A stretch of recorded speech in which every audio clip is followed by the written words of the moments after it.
안녕하십니까. 한의학 박사 이태경 원장입니다. 약방의 감초라는 말이 있죠. 약방의 감초처럼 어느 일에나 빠지지 않는 사람이나 일을 의미하는데요. 오늘은 이 감초에 대해 살펴보겠습니다.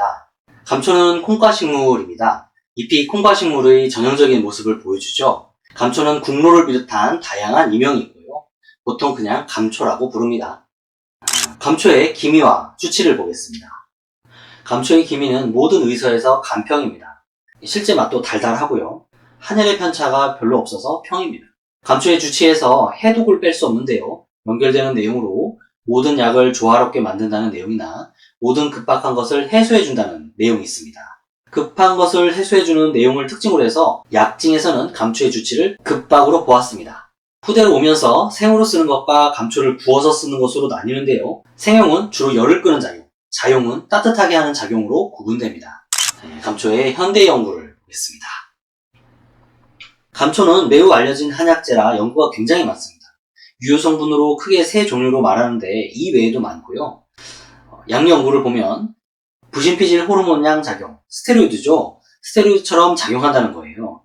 해독작용, 항알러지, 항암, 항균, 항진균 효과가 있고 상황에 따라 면역을 증진하기도 하고 억제하기도 합니다. 항염증 효과는 널리 알려져 있고요. 진해 진경작용, 항당뇨작용이 있고 간세포 보호작용과 위험 유궤양 억제 효과가 있습니다. 이 중에서 스테로이드처럼 작용하는 내용이 중요한데요. 흔히 한과 양의사들이 한약을 비판할 때 감초의 스테로이드 양 작용을 언급합니다. 한약에 스테로이드가 들어가서 몸에 해롭다. 근데 정말 대꾸하기가 민망할 정도입니다. 감초하고 선호도가 같습니까? 생약 성분이 왜 좋은지 아시잖아요. 아니까 약값도 비싸게 받잖아요.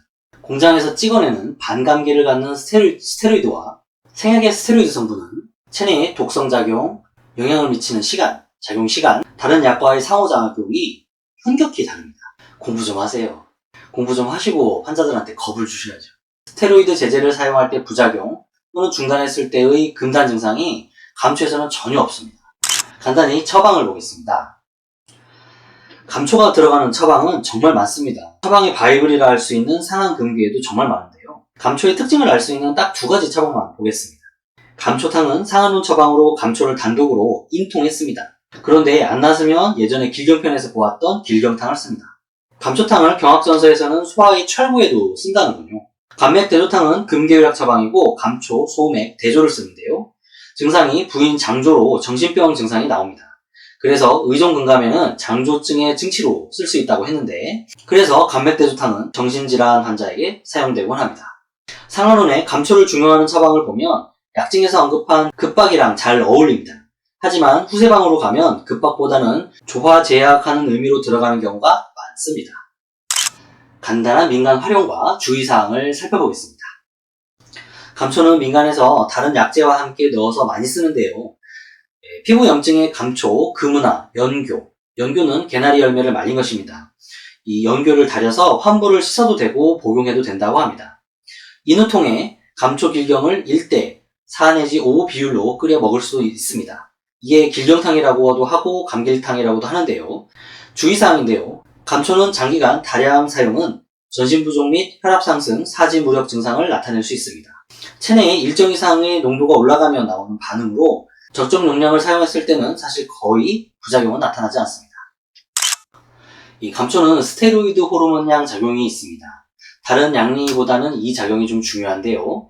스테로이드 호르몬은 염증 억제나 혈관 수축 등의 작용을 통해 인체의 여러 증상을 안정시키는 데 기여합니다. 그런데 감초의 주치와 작용을 보면 이와 비슷합니다. 급박한 증상을 완화하고 염증 억제 효과도 뛰어나고 많은 한약재가 처방에서 조화를 이루어서 인체에 부드럽게 작용하도록 도와줍니다. 그런데 스테로이드 호르몬처럼 무서운 부작용은 전혀 없습니다. 다만 주의사항에서 보았듯이 장기간 다량 사용은 좀 위험한데요.